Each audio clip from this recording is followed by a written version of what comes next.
नमस्कार दोस्तों, आप सभी का जीएस भाई आशीष में फिर से बहुत बहुत स्वागत है। ये आपके सामने यूपीपी का जो कांस्टेबल का पेपर हुआ था उसका शिफ्ट 1 का जीएस सेगमेंट का पेपर है, जिसको मैं आज आपके सामने डिटेल एक्सप्लेन करूंगा। इस पेपर को यहां पर जो जीएस वाला हिस्सा है उसको आज हम लोग एक्सप्लेन करेंगे। ठीक है, तो बिल्कुल भी टाइम वेस्ट ना करते हुए मैं आपसे केवल यही कहूंगा कि जो भी आप एग्जाम देने जा रहे हैं उसका प्रीवियस ईयर पेपर सॉल्व करना बहुत जरूरी है। अब जब मैं इसको आपको एक्सप्लेन करूंगा तो आपको बहुत सारी नई चीजों के बारे में भी पता चलने वाला है, जो हो सकता है कि आपके अपकमिंग एग्जाम में पूछे जाने की ज्यादा से ज्यादा संभावना है। तो इस पेपर को मैं आपके सामने एक्सप्लेन करता हूं। अगर आपको मेरे एक्सप्लेनेशन का तरीका अच्छा लगे तो प्लीज चैनल को सब्सक्राइब कर दीजिएगा और इसको शेयर कर दीजिएगा। ठीक है, चलिए अब यहां पर पहला आपका जो क्वेश्चन है, यूपी एसएसएफ का पूरा नाम बताएं। Uttar Pradesh social source force, Uttar Pradesh social task force, Uttar Pradesh solid security force, Uttar Pradesh special security force. तो जो यूपीएसएसएफ है, यूपीएसएसएफ का जो पूरा नाम है वो Uttar Pradesh special security force है। ठीक है, ध्यान रखना है, Uttar Pradesh special security force, ये इसका पूरा नाम है। यानी कि यहां से आपको आंसर तो पता चल गया, यूपीएसएसएफ का पूरा नाम Uttar Pradesh special security force है।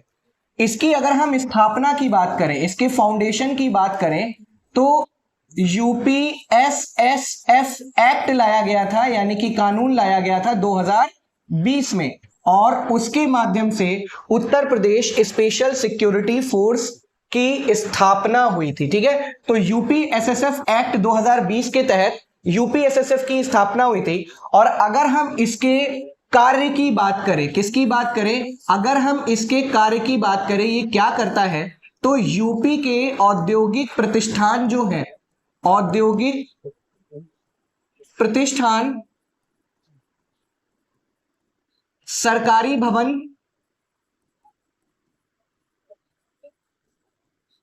आदि की क्या करेगा, आदि की सुरक्षा करेगा। ठीक है, आदि की सुरक्षा करेगा। यानी कि ये जो फोर्स है ये उत्तर प्रदेश के जो औद्योगिक प्रतिष्ठान है, यानी कि उत्तर प्रदेश के अंदर जो बहुत बड़े औद्योगिक संस्थान है और जो वहां के सरकारी भवन है, उसकी सुरक्षा की जिम्मेदारी किसकी होगी, यूपीएसएसएफ की होगी। ठीक है, अच्छा, यानी कि इसका सेम वही काम है जो किसका है, जो केंद्रीय स्तर पर सीआईएसएफ का है। किसका है, सीआईएसएफ का है। ठीक है, सीआईएसएफ जो है वो आपका क्या है, सेंट्रल इंडस्ट्रियल सिक्योरिटी फोर्स, यानी कि औद्योगिक सीमा सुरक्षा बल। तो जो सीआईएसएफ का काम है वही उत्तर प्रदेश के अंदर यूपीएसएसएफ का कार्य है। ठीक है, अच्छा, अब एक चीज और ध्यान रखना है आपको, यूपीएसएसएफ की जब स्थापना हुई थी तो इसमें कुल 5 बटालियन थी। कितनी बटालियन थी, 5 बटालियन थी, ध्यान रखना है। ठीक है, तो 5 बटालियन के साथ यूपीएसएसएफ बनाया गया था। यूपीएसएसएफ में 5 बटालियन है, हर बटालियन का जो हेड होता है वो एक एसपी होता है। एक क्या होगा, एसपी होगा। और जो यूपीएसएसएफ का जो चीफ होगा वो पुलिस महानिरीक्षक होगा। आपको ध्यान रखना है, यूपीएसएसएफ का चीफ कौन होगा, पुलिस महानिरीक्षक। ठीक है, तो यूपीएसएसएफ के बारे में क्या पता चला, Uttar Pradesh special security force जो है वो इसकी फुल फॉर्म है। इसकी जो स्थापना है वो यूपीएसएसएफ एक्ट 2020 के तहत हुई थी। कुल इसमें कितनी बटालियन है, 5। कार्य क्या है, औद्योगिक प्रतिष्ठान या यूपी के सरकारी भवन जो है उनकी सुरक्षा की जिम्मेदारी इनके ऊपर है। ये सेम वही काम करती है जो केंद्रीय स्तर पर आपका क्या करता है, सीआईएसएफ करता है। तो सीआईएसएफ के भी बारे में आपको ध्यान रखना है। सीआईएसएफ, इसका भी जो गठन हुआ था वो कब हुआ था, इसका गठन 1969 में हुआ था। ठीक है, 1969 में सीआईएसएफ का गठन हुआ था। देश के बड़े जो औद्योगिक संस्थान हैं, दिल्ली मेट्रो और जितने भी औद्योगिक संस्थान हैं और इसके अलावा जो इंपॉर्टेंट प्रतिष्ठान है, उनकी सिक्योरिटी की जिम्मेदारी सीआईएसएफ बल की होती है। ठीक है, ध्यान रखना है आप सभी को। चलिए आप नोट करते हुए चलेंगे, जो कुछ भी आपको इंपॉर्टेंट लगेगा आप केवल यूपीएसएसएफ हेडिंग डालें और जो कुछ भी मैं बताता जा रहा हूं उसको राइट डाउन करते हुए चलें। ठीक है, नेक्स्ट अगर हम बात करेंगे नेक्स्ट अगर हम बात करेंगे तो अगला हमारा है निवेश मित्र मोबाइल ऐप निम्नलिखित में से किस राज्य की पहल है। ठीक है, निवेश मित्र मोबाइल ऐप। तो यहां पर ऑप्शन है असम, तेलंगाना, गुजरात और उत्तर प्रदेश। इसका सही ऑप्शन आपका क्या हो जाएगा? उत्तर प्रदेश। ठीक है, उत्तर प्रदेश जो है यहां पर निवेश मित्र मोबाइल ऐप, ठीक है, इन्वेस्ट यूपी कार्यक्रम के तहत लॉन्च की गई थी। ठीक है, इन्वेस्ट यूपी निवेश मित्र जो ऐप है वो उत्तर प्रदेश में आपकी जो है वो लॉन्च की गई है। ठीक है, और इस ऐप का जो उद्देश्य है यानी कि किस पर्पस के लिए इसको लॉन्च किया गया है, तो जितने भी सूक्ष्म, मध्यम व लघु कारोबारी हैं, ठीक है, और या वृहद कारोबारी है, इस ऐप के माध्यम से उद्योगों की स्थापना के लिए क्या कर सकते हैं? आवेदन कर सकते हैं। ध्यान रखना, क्या कर सकते हैं? आवेदन कर सकते हैं। तो निवेश मित्र जो मोबाइल ऐप है ये बेसिकली आपका किसके लिए है? जो उद्योगपति हैं उनके लिए है। ठीक है, इन्वेस्टमेंट को बढ़ाने के लिए है, उत्तर प्रदेश में निवेश को बढ़ाने के लिए, ताकि उससे रोजगार पैदा हो। अब इसके माध्यम से जो भी अगर आपको उत्तर प्रदेश के अंदर किसी भी प्रकार का उद्योग खोलना है तो आप क्या करेंगे? आप जो है इस ऐप के माध्यम से अप्लाई करेंगे।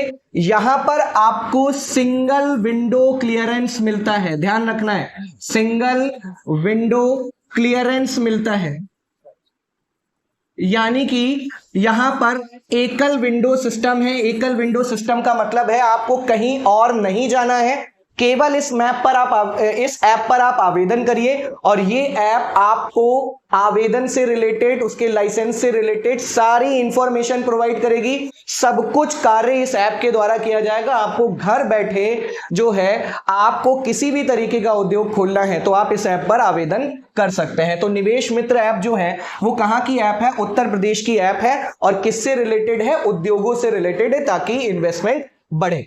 चलिए अगले क्वेश्चन पर आते हैं। अगला हमारा क्वेश्चन है विमुद्रीकरण को निम्नलिखित में से किस नाम से जाना जाता है? अब इससे इजी कोई सवाल नहीं है। आपके जो यूपीपी का जीएस का सिलेबस है उसके अंदर डीमोनेटाइजेशन के नाम से एक टॉपिक है, उस पर आपका डायरेक्ट सवाल पूछा गया है और इसको लगभग सभी बच्चों को पता होगा। आपने खूब सुना होगा भाई, नोटबंदी। ठीक है, तो डीमोनेटाइजेशन का मतलब होता है नोटबंदी, कैशलेस नहीं होता है। देखो ये तो इररिलेवेंट है, इसका कोई मतलब नहीं है। ठीक है, अच्छा कुछ बच्चे नई मुद्रा पर भी जा सकते हैं। ठीक है, कोई मुद्रा नहीं का, ये देखो ये बिना मुद्रा के तो काम नहीं चल सकता है, आपको पता है, तो ये ऑप्शन तो आप हटा ही देंगे। डीमोनेटाइजेशन का मेन मतलब आपका क्या होता है? नोटबंदी। ठीक है, अब आप सभी को पता है 8 नवंबर 2016 का दिन आप सभी को ध्यान होगा।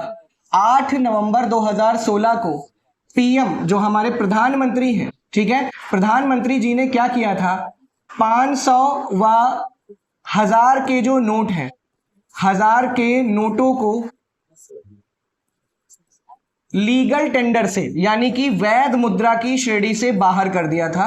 ठीक है, वैध मुद्रा की श्रेणी से क्या कर दिया?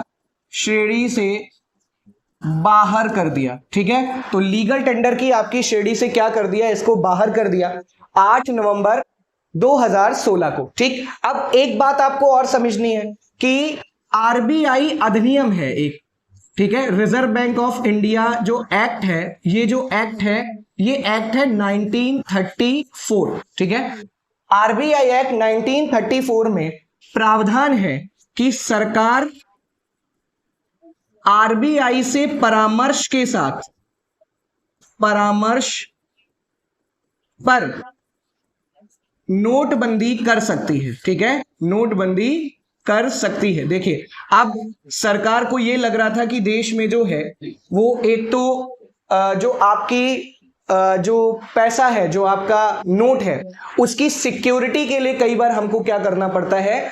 नोटबंदी करनी पड़ती है। जैसे आपको पता है कि कई बार आपके जो नोट हैं उनके जो सिक्योरिटी फीचर्स होते हैं उनको बाईपास करके कई लोग सेम कॉपी ठीक है, आपने फर्जी मूवी देखी होगी, नोट छापने लगते हैं, ठीक है। तो ऐसे में आपके मार्केट में मनी सप्लाई बढ़ जाती है, उस पैसे का उपयोग जो है टेररिज्म एक्टिविटी में होता है, तो दुरुपयोग होता है कुल मिला के जब आपके नोट जो मतलब इलीगल तरीके से नोट छापने लगते हैं, तो उसके लिए आपकी नोटबंदी बहुत जरूरी है। नोटबंदी जो है वो डिजिटल अर्थव्यवस्था के लिए आपका बहुत ज्यादा जरूरी है, ठीक है। लोगों का जो काला धन है, लोग जो काला धन अपना बचा बचा के रखते हैं, ठीक है, आपके पास जो इलीगल पैसा है उसको आप किसी बैंक खाते में तो रख नहीं सकते, उसको आप कहीं स्टोर करके रखते हैं। तो ऐसे में इन सारी चीजों को उजागर करता है नोटबंदी। तो 8 नवंबर 2016 को प्रधानमंत्री जी ने 500 और 1000 के नोटों को लीगल टेंडर से आपका क्या कर दिया था, बाहर कर दिया था, और उसी को नोटबंदी कहा गया,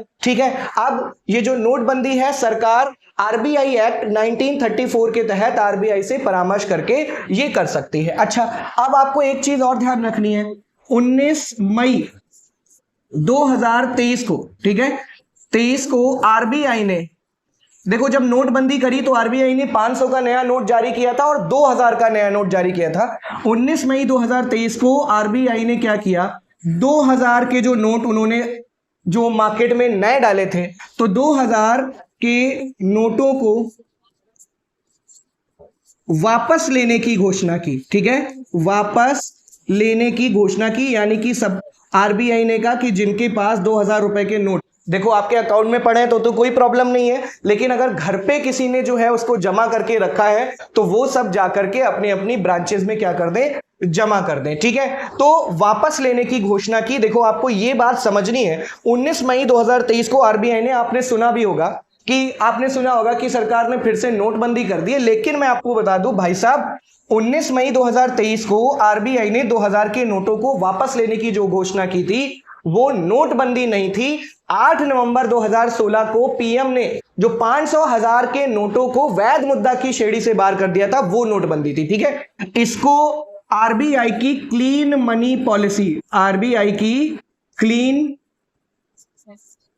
मनी पॉलिसी के तहत आपका क्या किया था, वापस लिया था। यानी कि इसका मतलब ये है कि जो 2000 के नोट हैं वो वैध मुद्रा तो रहेंगे, बट आप इसको हमको क्या कर दीजिए, वापस कर दीजिए। बात समझ में आ रही है? वैध मुद्रा की श्रेणी से बाहर नहीं किया गया था, इसलिए ये वाला जो 19 मई 2023 को कार्य किया था, दैट इज नॉट डीमोनेटाइजेशन, ठीक है। अच्छा, अब यहां पर कई बार बच्चे पूछते हैं कि ये जो कैशलेस इकोनॉमी है ये क्या होती है। तो आप सभी को पता है कि भौतिक मुद्रा जो आपकी जेब में 500 100 रुपए के जो नोट हैं वो हमारी क्या कहलाती है, वो हमारी फिजिकल मुद्रा कहलाती है, भौतिक मुद्रा कहलाती है, ठीक है। इसके अलावा आपकी जेब में जो एटीएम कार्ड है, वो एटीएम कार्ड है, आपके अकाउंट में जितना भी पैसा है, ठीक है, आप जब चाहे एटीएम कार्ड के माध्यम से किसी भी एटीएम पर खड़े होकर के उस पैसे को विड्रॉ कर सकते हो। तो जो एटीएम कार्ड है वो क्या है, वर्चुअल मनी है, वो क्या है, वर्चुअल मनी है। और जो 100 और 500 के नोट है वो आपकी क्या है, भौतिक मुद्रा है। तो ऐसी अर्थव्यवस्था जिसमें भौतिक मुद्रा का प्रयोग कम से कम हो उसको हम कैशलेस व्यवस्था बोलते हैं। यानी कि नगद सिस्टम जो है उसको हम क्या बोलते हैं, कैशलेस व्यवस्था। नगद सिस्टम जो हम लोग कैश देते हैं उसको हम लोग क्या बोलते हैं कि अगर कैश को कम करना, भौतिक मुद्रा को कम करने की जो व्यवस्था है उसको हम क्या बोलते हैं, कैशलेस व्यवस्था बोलते हैं। बात समझ में आ रही है? अच्छा, जब कैश आपका ज्यादा मार्केट में आपका चलता है, भौतिक मुद्रा आपकी ज्यादा चलती, करप्शन भ्रष्टाचार के चांसेस बढ़ जाते हैं, ठीक है। अच्छा, और ये जो है आपका कैशलेस जो इकोनॉमी है, भौतिक मुद्रा का कम से कम प्रचलन करना। अब आज की डेट में आप सभी ने देखा, आप सब किसका इस्तेमाल करते हो, यूपीआई का इस्तेमाल करते हो। किसका इस्तेमाल करते हो, यूपीआई का। यूपीआई की फुल फॉर्म क्या है, यूनिफाइड पेमेंट इंटरफेस। क्या नाम है, यूनिफाइड पेमेंट इंटरफेस, ये नाम है आपका, ठीक है। अब मैं आपको पूरा जो जीएस सेगमेंट है आपके 23 तारीख तक, ठीक है, 23 तारीख को आपका यूपीपी का पहला पेपर है, मैं 22 तारीख तक आपको पूरा GS segment according to the syllabus cover करवा दूंगा, आप बिल्कुल भी चिंता ना करें, ठीक है। और अभी तक का जो फीडबैक है मेरा, मैं जो फिजिकली भी बच्चों को पढ़ाता हूं तो बहुत अच्छा फीडबैक है कि लगभग मैं जो भी मॉक टेस्ट वगैरह बताता हूं उनसे रिलेटेड, उसके आसपास इर्द गिर्द क्वेश्चन बनते हैं, ऐसा बच्चे मेरे को फीडबैक देते हैं। तो आप क्लास को ठीक से पढ़ते रहें, आपको जो है डेफिनेटली फायदा होने वाला है। यूपीआई क्या है? यूनिफाइड पेमेंट इंटरफेस है, और यूपीआई के माध्यम से आप क्या कर सकते हैं? पैसे को ट्रांसफर कर सकते हैं, है ना, एक खाते से दूसरे खाते में ट्रांसफर कर सकते हैं। यानी कि कैशलेस व्यवस्था की तरफ भारत सरकार की जो व्यवस्था है कैशलेस इकोनॉमी के लिए, वो क्या है? आपका यूपीआई है। ठीक है, अब यूपीआई को बहुत ज्यादा बढ़ावा दिया जाता है। आपने देखा होगा, आप सब्जी भी खरीद रहे हैं, फल भी खरीद रहे हैं, कोई भी छोटी छोटी शॉप पे आज की डेट में आपका एक स्कैनर लगा होगा, एक बार कोड लगा होगा। ठीक है, सॉरी, एक बार कोड लगा होता है, आप उस पर स्कैन करके पैसे भेजते हैं। तो यूपीआई की फुल फॉर्म आपके पेपर में आ सकती है यूनिफाइड पेमेंट इंटरफेस। कैशलेस व्यवस्था क्या होती है कि जो भौतिक मुद्रा है, जो हार्ड कैश है, 500 के जो नोट है, आपके 100 रुपए के नोट है, उनका कम से कम प्रयोग करना कैशलेस कहलाता है। और किसी भी लीगल मुद्रा को इनलीगल मुद्रा कंसीडर कर देना, सरकार ऐसा कर सकती है आरबीआई के परामर्श से, वो डिमोनेटाइजेशन कहलाता है। ठीक है, आगे बढ़ते हैं, चलिए। ठीक है, अगला है उत्तर प्रदेश राजस्व संहिता 2006 के अनुसार। पहली बात तो जिन बच्चों को आप इसको एज अ क्वेश्चन ना ले, आपके पेपर में केवल यही आ सकता है कि उत्तर प्रदेश राजस्व संहिता कब आई थी, तो आपको सन पता होना चाहिए। 2006 में आपकी आई थी। एक अवधि, एक पट्टे, वचनबंध या अनुदान के तहत धारित भूमि खंड को निम्नलिखित में से क्या कहा जाता है? ठीक है, अब शब्द की लैंग्वेज आपको टफ लग रही है, इसको जरा आप तोड़ दीजिए। मैं अगर आपसे कह रहा हूं कि अगर मैं कोई भी जमीन किराए पे लेता हूं, कोई भी जमीन किराए पे लेता हूं, तो वो जमीन आपका जो है मुझको एक अवधि के लिए मिलेगी, है ना, एक निश्चित अवधि के लिए। कॉन्ट्रैक्ट बेसिस पे कॉन्ट्रैक्ट करवाया जाता है कि 1 साल के लिए आप जमीन किराए पे ले रहे हैं, है ना। तो कॉन्ट्रैक्ट आजकल जो है मालिक उसके कॉन्ट्रैक्ट आपसे करवा लेते हैं, तो उसको हम क्या बोलते हैं? वचनबंध। या फिर अगर मुझे कोई जमीन अनुदान के रूप में दी गई, किस रूप में दी गई हो? अनुदान के रूप में, ग्रांट के रूप में दी गई हो, तो ऐसी भूमि पर मेरा जो है, ये जो भूमि है, ये मेरे लिए क्या होगी? तो यहां पर ऑप्शन है समेकित कृषि भूमि, ग्रोवलैंड या धृति। धृति को इंग्लिश में आप ध्यान रखना, ठीक है, होल्डिंग्स कहते हैं। क्या बोलते हैं? होल्डिंग्स बोलते हैं। ठीक है, होल्डिंग्स। तो होल्डिंग का मतलब होता है कि चीज कुछ समय के लिए मेरे पास होल्ड है, चीजें कुछ समय के लिए, भूमि कुछ समय के लिए मेरे पास होल्ड है, बाद में वो किसी और को भी ट्रांसफर की जा सकती है। बात समझ में आ रही है? यानी कि कंप्लीट मालिकाना हक जो है हम उस पर क्लेम नहीं कर सकते। तो ऐसी भूमि को हम क्या बोलते हैं? धृति बोलते हैं या होल्डिंग बोलते हैं, ध्यान रखना। अगर आप बस सिंपल सा है, इसको ज्यादा ऐसे समझने की आवश्यकता नहीं है। मैं कह रहा हूं अगर कोई जमीन, भूमि आप किराए पे लेते हैं, ठीक है, मान लीजिए मैं अपना कोचिंग संस्थान चलाता था, तो मैंने कोचिंग संस्थान के लिए किराए पे आपका जो है वो हॉल लिया था, तो 1 साल के लिए कॉन्ट्रैक्ट, फिर उस कॉन्ट्रैक्ट को हम लोग बढ़ाते रहते हैं, है ना। या फिर मुझे अगर कोई भूमि जो है वो अनुदान के रूप में मिलती है किसी के भी द्वारा, तो वो मेरे लिए होल्डिंग है। क्या है? होल्डिंग है, ध्यान रखना है। तो यहां पर ऑप्शन सही हो जाएगा आपका डी वाला ऑप्शन। ठीक है, आगे बढ़ते हैं। ईमेल में भरोसेमंद स्रोत बनाकर दुर्भावनापूर्ण कार्य के लिए संवेदनशील जानकारी जैसे यूजर नेम पासवर्ड, ठीक है, user name password, credit card विवरण आदि प्राप्त करने का प्रयास निम्नलिखित में से क्या कहलाता है? ठीक है, अब देखिए आपके जो यूपीपी का सिलेबस है उसमें बहुत सारी चीजें हैं, उसमें सोशल मीडिया कम्युनिकेशन नाम से एक टॉपिक है, ये उसी से रिलेटेड आपका सवाल है। और इसमें कहा है कि मतलब कोई भी व्यक्ति, आप देखते होंगे, आप फेसबुक पर कई लोग डालते हैं, आजकल आपने फेसबुक पे देखा होगा कि आपके कई सारे दोस्त ये मैसेज डालते हैं कि मेरी आईडी को क्लोन किया जा चुका है, पैसे मांगने की कोशिश हो रही है ना, कृपया उस पर भरोसा ना करें। इस तरीके की चीजें आप बहुत सारी चीजें आप सुन रहे हैं, सोशल मीडिया में चलता है। तो जब कोई व्यक्ति आपकी क्लोन आईडी बनाकर आपका पासवर्ड चुरा करके, आपके क्रेडिट कार्ड के विवरण को चुरा करके, ठीक है, और उसको मतलब दुर्भावनापूर्ण कार्य के लिए यानी कि उसका दुरुपयोग करने के लिए जो है वो प्रयास करता है, तो उसे सोशल मीडिया के टर्म में फिशिंग कहते हैं। क्या बोलते हैं? फिशिंग। फिशिंग का मतलब होता है कोई व्यक्ति गलत कार्यों के लिए आपका user name, password, credit card का विवरण चुराता है, वो आपका क्या कहलाता है? फिशिंग कहलाता है। ठीक है, अच्छा, अब यहां पर देखिए सोशल मीडिया की कई सारी चीजें, मैं आपको एक पूरी क्लास में ये सारी चीजें बताऊंगा, बहुत छोटा सा टॉपिक है, तो जो भी आपके टर्म प्रचलन में होंगे मैं आपको वहां पे बता दूंगा। जैसे फॉर एग्जांपल अभी आप बहुत ज्यादा सुन रहे हैं एआई शब्द आप सुनते हैं, आर्टिफिशियल इंटेलिजेंस। इस बार के इकोनॉमिक सर्वे में आर्टिफिशियल इंटेलिजेंस शब्द की चर्चा बार बार हुई है कि आर्टिफिशियल जो इंटेलिजेंस है उससे बहुत सारे लोगों की जॉब पर प्रभाव पड़ेगा, है ना। तो अब सबको पहले तो ये पता होनी चाहिए कि जो आर्टिफिशियल इंटेलिजेंस है उसको अपन हिंदी में क्या बोलते हैं? कृत्रिम बुद्धिमत्ता। कृत्रिम बुद्धिमत्ता कहते हैं। पहले तो आपको ये पता होना चाहिए, हिंदी में उसका नाम पता होना चाहिए। आपसे पूछ लेंगे एआई का नाम क्या है। अब कृत्रिम बुद्धिमत्ता, आर्टिफिशियल इंटेलिजेंस, आपको कोई भी मशीन कब काम करती है, कोई भी मशीन कब काम करती है? जब आप उसको कमांड देते हैं। आप रूम में घुसे, आपने फैन का बटन दबाया, पंखा चालू हो गया, वो आपका क्या है? वो है आपकी मशीन। आर्टिफिशियल इंटेलिजेंस क्या है कि पंखा जिसमें ऐसी तकनीक का इस्तेमाल हो, या एसी जिसमें ऐसी तकनीक का इस्तेमाल हो कि आप घर के अंदर घुसे और वो आपकी बॉडी के टेम्परेचर के हिसाब से उसको पता चल जाए कि जरूरत है, इस व्यक्ति को गर्मी लग रही है, तो एसी अपने आप ऑन हो जाए। आपके कमरे के टेम्परेचर के हिसाब से, आपका जो कमरा है, आप गर्मी के हिसाब से वो अपना टेम्परेचर खुद ब खुद चेंज करे, आपको उसको ज्यादा चेंज करने की आवश्यकता ना हो। क्या होता है? आर्टिफिशियल इंटेलिजेंस होता है। यानी कि आसान भाषा में ये कहें कि जब मशीन अपने आप से कई सारी चीजें सोचने लगती हैं, है ना, तो उसको हम क्या बोलते हैं? आर्टिफिशियल इंटेलिजेंस, कृत्रिम बुद्धिमत्ता। ठीक है। अच्छा, एआई के क्षेत्र में मैं आपको एक बहुत बड़ी कंपनी का नाम बताता हूं। इस कंपनी का नाम है ओपन एआई।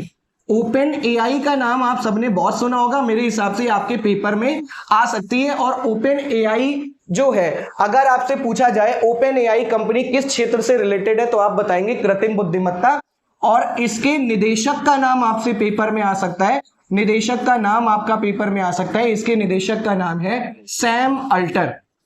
सैम अल्टर, ध्यान रखना है, ये अभी इसके डायरेक्टर हैं सैम अल्टर, ओपन एआई। अब ओपन एआई के बारे में मैं आपको स्पेशली क्यों बता रहा हूं यहां पर? ओपन एआई जो कंपनी है, आपने एक सॉफ्टवेयर का नाम सुना होगा, एक बड़ा सॉफ्टवेयर न्यूज में रहा है सॉफ्टवेयर। इस सॉफ्टवेयर का नाम है सोरा।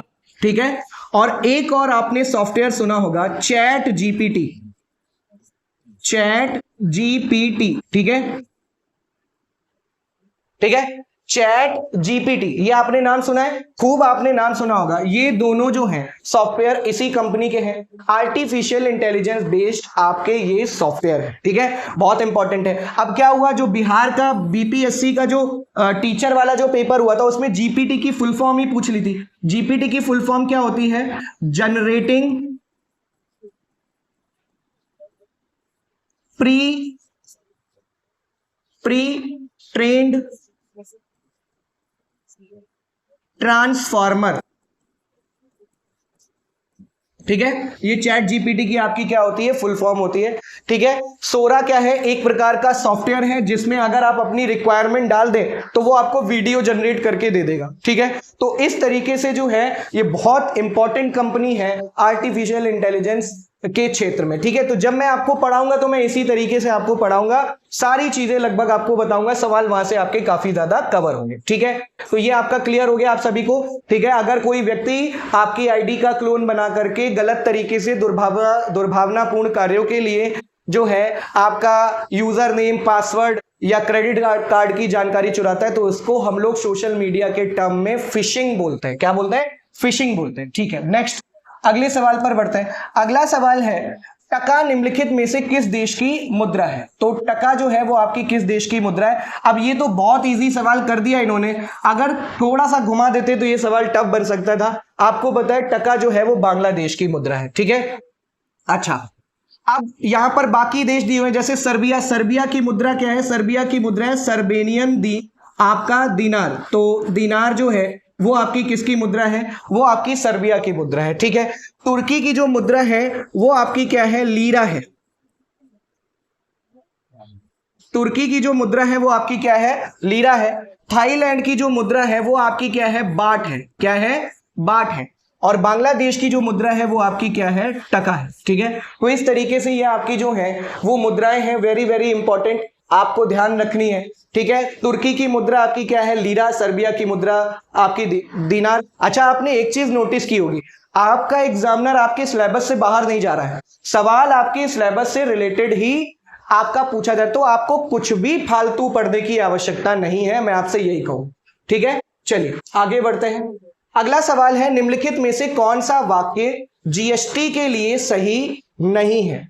कौन सा वाक्य जीएसटी के लिए सही नहीं है? अब यहां पर ऑप्शन में है, देखिए, जीएसटी एकल प्रशासन के लिए पूरे देश में सामान्य कानून और प्रक्रिया है। जीएसटी एक गंतव्य आधारित कर है। जीएसटी इनपुट टैक्स क्रेडिट या मूल के घटाव के लाभ के साथ वस्तुओं और सेवाओं दोनों पर व्यापक उगाही और वसूली है। वस्तुओं एवं सेवाओं पर कई प्रकार के कर लगाए जाते हैं। अब ये आपका जो है जीएसटी में है, ठीक है। अच्छा, अब मैं क्या करता हूं, मैं आपको एक्सप्लेन करता हूं कि जीएसटी क्या है। तो मैं आपको मोटी मोटी भाषा में इसको समझाने का प्रयास करता हूं, फिर आप देखिएगा आपसे क्वेश्चन हो रहा है या नहीं हो रहा है, ठीक है। अच्छा, आप सभी को पता है कि टैक्स जो है, कर जो है, वो आपके कितने प्रकार के हैं? 2 प्रकार के हैं, प्रत्यक्ष कर, डायरेक्ट टैक्स, और दूसरे आपके कौन से कर होते हैं? अप्रत्यक्ष कर, ठीक है, इनडायरेक्ट टैक्स, अप्रत्यक्ष कर, ठीक है। जो आपके डायरेक्ट टैक्स है, प्रत्यक्ष कर है। प्रत्यक्ष कर का क्या मतलब होता है? प्रत्यक्ष कर है जिस पर लगाते हैं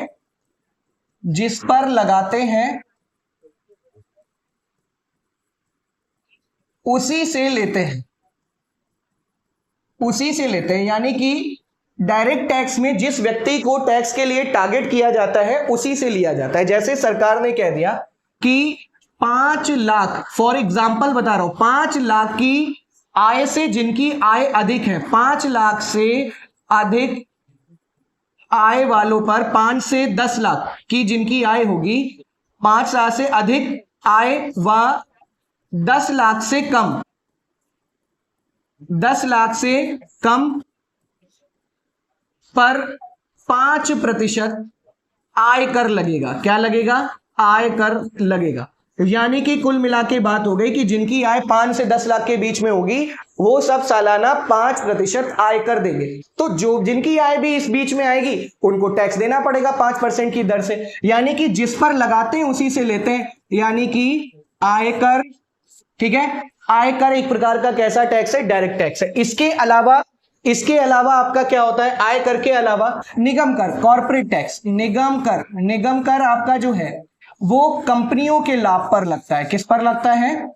कंपनी के लाभ पर लगता है। तो जो भी कंपनी लाभ कमाती है, तो सरकार ने कह दिया कि ऐसा है, जिस कंपनी का लाभ जो है वो 10 करोड़ रुपए सालाना है, उस पर 5% की दर से टैक्स लेंगे, ठीक है। तो वो आपका क्या हो जाएगा? निगम कर हो जाएगा। तो जिस कंपनी को टारगेट किया जाता है, उस मतलब जो कंपनी उस दायरे में आएगी उसको टैक्स देना पड़ेगा।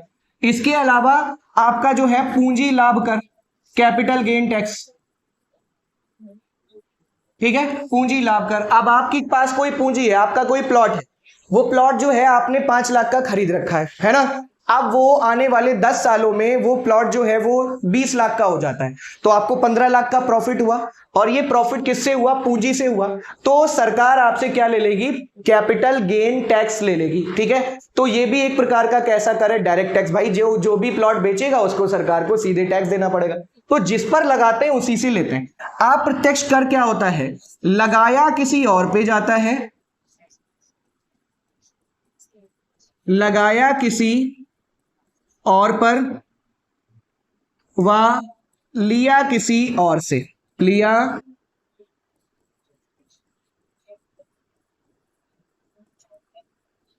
लिया किसी और से। तो ये आपके कैसे टैक्स हो गए? ये आपके इनडायरेक्ट टैक्स हो गए, यानी कि लगाते किसी और पे है और लेते किसी और से हैं। एग्जाम्पल के तौर पर मैं कुछ नाम आपके सामने रखता हूं, जैसे उत्पादन शुल्क, ठीक है, इसको आप लोग एक्साइज ड्यूटी बोलते हो। क्या बोलते हो? Excise duty. तो उत्पादन शुल्क आपका केंद्र सरकार भी लगाती है और राज्य सरकार भी लगाती है। राज्य सरकार शराब और मादक जो पदार्थ हैं उन पर जो है एक्साइज ड्यूटी लगाती है, बाकी सब पर केंद्र सरकार लगाती है, ठीक है। इसके अलावा आपने सेवा कर का नाम सुना होगा, सेवा कर का नाम सुना होगा, सर्विस टैक्स, ठीक है। सर्विस टैक्स के अलावा आपने सेल्स टैक्स का नाम सुना होगा, बिक्री कर का नाम सुना होगा, ठीक है, सेल्स टैक्स का नाम सुना होगा। तो ये सारे के सारे। इसके अलावा आपने क्या सुना होगा? सीमा शुल्क का नाम सुना होगा। इसको इंग्लिश में क्या बोलते हो आप? Custom duty. तो ये सारे के सारे क्या है? ये सारे के सारे आपके कैसे टैक्स हैं? इनडायरेक्ट टैक्स हैं, ठीक है, अप्रत्यक्ष कर है। अब मैं आपको एक महत्वपूर्ण बात बताता हूं, समझाने का प्रयास करता हूं, देखिए समझिएगा, ठीक है। अगर जैसे मान लो कोई लैपटॉप है, फॉर एग्जांपल मैं लैपटॉप बनाने वाली कंपनी हूं, और मैं आपको एग्जांपल के तौर पे समझा रहा हूं, मोटी मोटी बात समझा रहा हूं। लैपटॉप बनाने वाली मैं कंपनी हूं और मैंने कोई लैपटॉप बनाया, उस लैपटॉप की जो लागत है मुझे वो कितनी आई, 100 रुपए आई, कॉस्ट कितनी आई, 100 रुपए।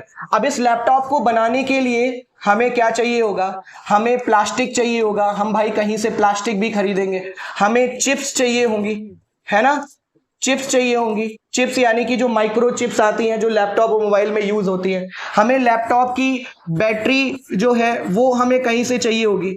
इसके अलावा हमें लैपटॉप बनाने के लिए क्या चाहिए होगा, सॉफ्टवेयर चाहिए होगा, ठीक है। तो बहुत सारा कच्चा माल लगता है, और मान लो कच्चा माल लगने में जो लागत आई हमारी, और लागत ये सारा हमने चीजें खरीद करके, ये सारी चीजें खरीद करके हमने लैपटॉप बनाया, और इस लैपटॉप की लागत कितनी आई, 100 रुपए।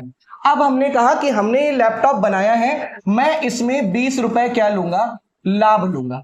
और जैसे ही मैंने कहा कि मैं 20 रुपए लाभ लूंगा, सरकार आपसे कहेगी अच्छा आपने लाभ लिया है तो आपको मुझे क्या देना पड़ेगा, उत्पादन शुल्क देना पड़ेगा। क्या देना पड़ेगा, उत्पादन शुल्क देना पड़ेगा, यानी कि मेरे को क्या देना पड़ेगा, आपको मेरे को एक्साइज ड्यूटी देनी पड़ेगी, क्योंकि आपने उत्पादन करके क्या कमाया है, लाभ कमाया। आप मेरी बात ध्यान से सुनिए, तो आपको क्या देना पड़ेगा, उत्पादन शुल्क देना पड़ेगा। सरकार ने कहा कि हम 2 रुपए उत्पादन शुल्क आपसे लेंगे फॉर एग्जाम्पल, तो अब ये लैपटॉप कितने का हो गया, 122 रुपए का हो गया। कितने का हो गया, 122 रुपए का। और मैंने ये जो 2 रुपए सरकार को टैक्स भरा एक्साइज ड्यूटी के रूप में, ये भी मैंने अपनी लागत में जोड़ दिया। किसमें जोड़ दिया, लागत में। और फिर मैंने अपना लैपटॉप बेच दिया, और ये लैपटॉप अब किसके पास गया, होलसेल वाले के पास गया। किसके पास गया, होलसेल वाले के पास। अब होलसेल वाले ने क्या कहा कि ठीक है, मैंने इस लैपटॉप को 122 रुपए में खरीदा है,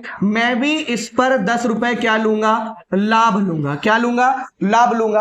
और जैसे ही मैंने कहा, होलसेल वाले ने कहा मैं 10 रुपए लाभ लूंगा, सरकार आ गई कि ठीक है, जब आप इसको बेचोगे तब आप ये 10 रुपए का लाभ कमाओगे, और लाभ कमाओगे तो हमको 1 रुपए फॉर एग्जाम्पल क्या दो, बिक्री कर दो। क्या दो, बिक्री कर। तो अब ये जो हमने क्या किया, इस 1 रुपए का बिक्री कर मैंने भरा और इसको अपनी लागत में जोड़ लिया। अब ये जो लैपटॉप है ये 133 रुपए का हो गया। कितने रुपए का हो गया, 133 रुपए का।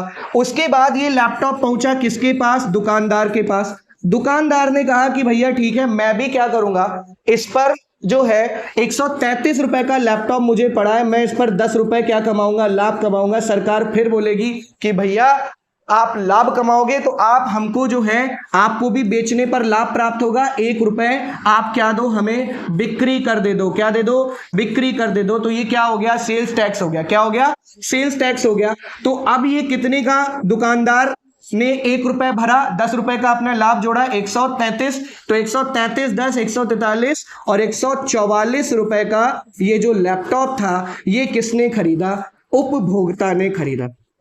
बात समझ में आ रही है, किसने खरीदा, उपभोक्ता ने खरीदा। यानी कि अब आप देख लो, अब आपको समस्या क्लियर हो गई। उपभोक्ता ने 140 रुपए भर करके ये क्या खरीदा, लैपटॉप खरीदा।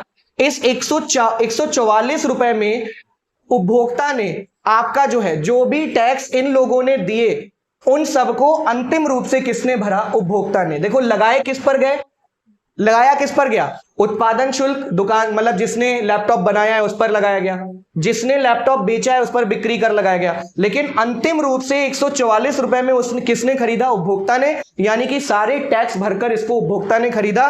तो उपभोक्ता ने ये सारे टैक्स आपका क्या किए, पे किए।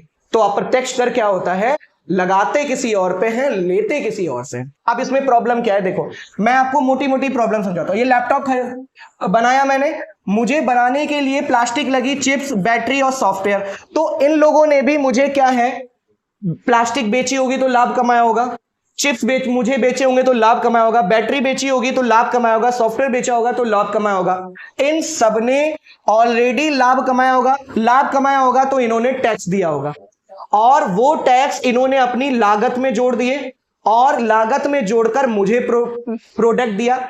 मेरे पास ये प्रोडक्ट आया, मैंने इससे एक दूसरा प्रोडक्ट यानी कि लैपटॉप बनाया, और लैपटॉप बनाने के बाद जो मैंने खरीदा कच्चा माल उसकी लागत, जो मैंने बिजली का बिल और ये सब कुछ मैंने अपनी लागत में जोड़ दिया, तो ये मुझे 100 रुपए का पड़ा। यानी कि यहां पर भी इन लोगों ने भी आपका जो है, जब मुझे ये सामान बेचे तो क्या दिया, टैक्स, और फिर इसको अपनी लागत में जोड़कर मुझे बेच दिया, तो इसने उन टैक्सेस को भरा और अपनी लागत में जोड़कर लैपटॉप वाली कंपनी को दे दिया। लैपटॉप वाली कंपनी ने ये जो टैक्स आपके भरे तो इसने अपनी लागत में जोड़कर आगे दे दिया, यानी कि कर पर क्या लगता है, कर लगता है। ये समस्या किसमें है, इनडायरेक्ट टैक्स में, डायरेक्ट टैक्स में नहीं है। तो सरकार ने क्या किया कि सभी जो अप्रत्यक्ष कर है उनको कंसोलिडेट करके एक व्यवस्था बनाई जिसको क्या बोलते हैं, जीएसटी। क्या बनाई, जीएसटी। तो जीएसटी आपका क्या है, ध्यान रखना, वस्तु एवं सेवा कर है। और कैसा कर है, कैसा कर है, समस्या कहां पर है, अप्रत्यक्ष करों में है, प्रत्यक्ष करों में नहीं है, डायरेक्ट टैक्स में नहीं, इनडायरेक्ट टैक्स में है। तो आपका जीएसटी एक प्रकार का क्या है, अप्रत्यक्ष कर है। कैसा कर है, अप्रत्यक्ष कर है, जिसमें सभी जो इनडायरेक्ट टैक्स चले आ रहे थे उनको शामिल किया गया है। बात समझ में आ रही है। तो एक प्रकार का क्या है, अप्रत्यक्ष कर है। दूसरी बात आपको क्या ध्यान रखनी है, जीएसटी जो है वो आपका लागू कब हुआ, तो आपको जीएसटी से रिलेटेड 101वां संविधान संशोधन 2016 ध्यान रखना है, ठीक है। 101वां संविधान संशोधन 2016 के माध्यम से क्या हुआ, लागू, माध्यम से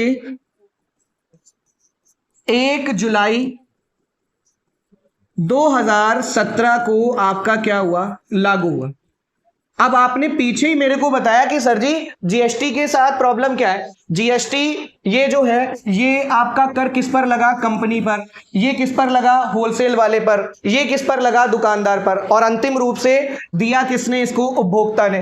तो जीएसटी क्या है, जीएसटी क्या है, आपने कह दिया सर जी इसका मतलब ये जो जीएसटी है वो कैसा कर है, उपभोग आधारित कर है। कैसा कर है, उपभोग आधारित कर है, यानी कि किस पर लगता है, उपभोक्ता पर लगता है, आधारित कर है, ना कि उत्पादन आधारित, ठीक है। तो जो उत्पादन करता है उस पर नहीं लगता है, किस पर लगता है, उपभोक्ता पर लगता है, ठीक है। बात समझ में आ रही है। तो एक बात ये ध्यान रखना है, और इसी को इकोनॉमिक्स के टर्म में हम क्या बोलते हैं, गंतव्य आधारित कर है। कैसा है, गंतव्य आधारित कर है, यानी कि वस्तु जो उपभोग करेगा, जहां उपभोग की जाएगी वहां पर ये टैक्स लगेगा। इतनी बात आपको ये ध्यान रखनी है। और जीएसटी में आपका क्या है, जीएसटी में जो जीएसटी है बेटा वो एकल कर प्रणाली है, ठीक है। यानी कि पूरे देश में जो अलग अलग टैक्सेशन चल रहा था उसको, अप्रत्यक्ष कर जो आपके अलग अलग चल रहे थे उसको एक में मिलाकर आपका जो है वो क्या बनाई गई है, जीएसटी बनाई गई है, ठीक है। एकल कर प्रणाली है, पूरे देश में एकल कर प्रणाली लागू करने की कोशिश की है, परंतु राज्य अपने यहां इसे भिन्न भिन्न तरीके से क्या कर सकते हैं, लागू कर सकते हैं, ठीक है, लागू कर सकते हैं, ध्यान रखना, ठीक है, लागू कर सकते हैं। तो राज्य इसे भिन्न भिन्न तरीके से क्या कर सकते हैं, लागू कर सकते हैं। तो लेकिन जीएसटी जो अलग अलग बहुत सारे टैक्स, इनडायरेक्ट टैक्स चल रहे थे उसको एक करके आपका जीएसटी निकाला गया है, ठीक है, जीएसटी बनाया गया है, वस्तु एवं सेवा कर है। अच्छा, अब आपको ध्यान रखना है, और क्या आपको ध्यान रखना है, मैंने आपसे कहा कि जीएसटी में समस्या क्या है, तो इंसान यहां पर भी इन्होंने मुझे बेचा तो कर दिया मैं, और अपनी लागत में जोड़कर उसको जो है मुझे बेच दिया, मैंने जो कर दिया मैंने अपनी लागत में जोड़कर होलसेल वाले को दे दिया, यानी कि कर पर क्या लगता है, कर लगता है। तो जीएसटी में आपका इनपुट टैक्स क्रेडिट की सुविधा है, यानी कि अगर पहले वाले व्यक्ति ने जो टैक्स दे रखा है, ठीक है, तो जो आप टैक्स दोगे तो पहले वाले व्यक्ति का जो टैक्स है आप जब उसका ब्यौरा दोगे तो वो लेस हो जाएगा, तो इसको क्या बोलते हैं, इनपुट टैक्स क्रेडिट सुविधा, ठीक है। और क्या जीएसटी के बारे में ध्यान रखना है, इसके लिए एक जीएसटी काउंसिल है। कर का निर्धारण कौन करता है, जीएसटी परिषद। और जीएसटी परिषद का जो प्रावधान है वो आपको ध्यान रखना है, संविधान का जो अनुच्छेद है वो 279A है, इसमें जीएसटी काउंसिल का प्रावधान है। और ये जो जीएसटी परिषद है इसका गठन कौन करता है, इसका गठन आपका जो है वो राष्ट्रपति करता है। गठन कौन करता है, राष्ट्रपति। और जीएसटी परिषद का जो अध्यक्ष होता है, ये अध्यक्ष कौन होता है, वित्त मंत्री होता है। कौन होता है, वित्त मंत्री होता है, ये बात आपको ध्यान रखना है। तो जीएसटी परिषद का प्रावधान अनुच्छेद 279 में गठन कौन करता है, राष्ट्रपति। अध्यक्ष आपका कौन होता है, वित्त मंत्री। आपको क्या ध्यान रखना है, जीएसटी में इनपुट टैक्स क्रेडिट की सुविधा है। एकल कर प्रणाली है, राज्य से भिन्न भिन्न तरीके से लागू कर सकता है। उपभोग आधारित कर है, ना कि उत्पादन आधारित अर्थात गंतव्य आधारित कर है। 101वें संविधान संशोधन के माध्यम से 1 जुलाई 2017 को लागू एक प्रकार का कैसा टैक्स है, अप्रत्यक्ष कर है। अब आ जाइए अपने टॉपिक पर वापस, ठीक है, वापस आ जाते हैं। ठीक है, यहां पर आ जाते हैं। अब यहां पर जब हम आएंगे तो अब आप इसको पढ़िए। जीएसटी एक गंतव्य आधारित कर है, मैंने अभी बताया, हाँ भाई गंतव्य आधारित कर है। अब पूछा क्या गया है, देखो पूछा क्या गया है, पूछा सही नहीं है, जीएसटी के बारे में सही नहीं है, ये चीज पूछी गई, सही नहीं है पूछा गया, ठीक है। तो आपको ध्यान रखना है, ठीक है, आपको ध्यान रखना है, सही नहीं है पूछा गया है। अब यहां पर मैंने अभी आपको बताया जीएसटी एक कैसा है, गंतव्य आधारित कर है। आपने कह दिया सर जी सही बात है, जीएसटी में इनपुट टैक्स क्रेडिट या मूल्य के घटाव के लाभ के साथ वस्तुओं और सेवाओं दोनों पर व्यापक आपकी उगाही और वसूली है, ठीक है। तो ये भी आपका क्या हो जाएगा, सही। मैंने अभी बताया जीएसटी में इनपुट टैक्स क्रेडिट की सुविधा है। वस्तुएं एवं सेवाओं पर कई प्रकार के कर लगाए जाते हैं, बहुत सारे अप्रत्यक्ष कर थे जिनको मिला के अब क्या कर दिया गया है, सीजीएसटी यानी कि केंद्रीय जीएसटी, एसजीएसटी यानी कि स्टेट जीएसटी, और आपका आईजीएसटी यानी कि अंतरराज्यीय ट्रांजैक्शन, जब अंतरराज्यीय व्यापार होता है तो उस पर जो जीएसटी लगती है उसको आईजीएसटी, ठीक है। तो ये दो आपकी 3 प्रकार की आपकी जीएसटी है, तो कई प्रकार के कर लगाए जाते हैं, ये भी सही है।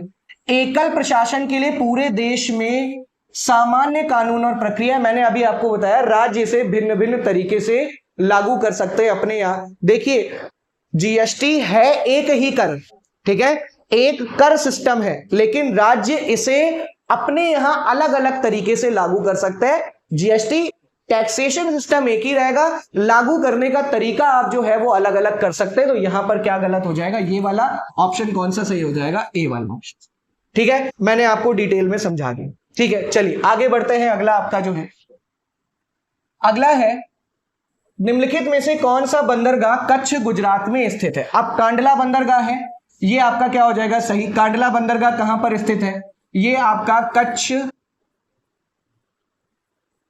कच्छ गुजरात में स्थित है, ठीक है, ध्यान रखना है। इसके अलावा आपका पारादीप बंदरगाह है, पारादीप बंदरगाह आपका कहां पर है, उड़ीसा में है। जवाहरलाल नेहरू बंदरगाह, ये आपका जवाहरलाल नेहरू बंदरगाह आपका कहां पर है, ये आपका कहां है, मुंबई। इसको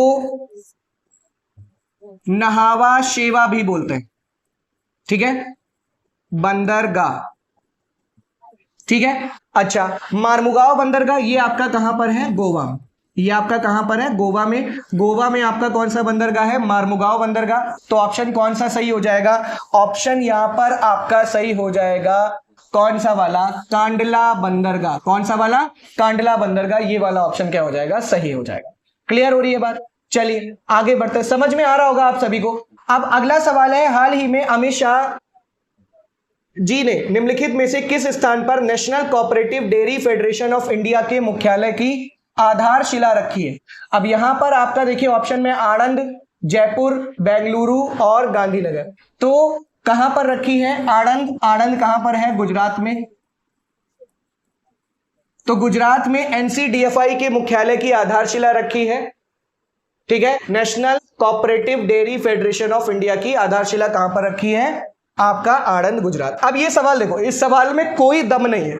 निम्नलिखित में से कौन सा पुरस्कार सहकारी दुग्ध उत्पादक कंपनियों को आगे बढ़ने और प्रतिस्पर्धा, दुग्ध उत्पादक के लिए। तो यहां अर्जुन पुरस्कार ध्यानचंद द्रोणाचार्य का क्या मतलब है ना।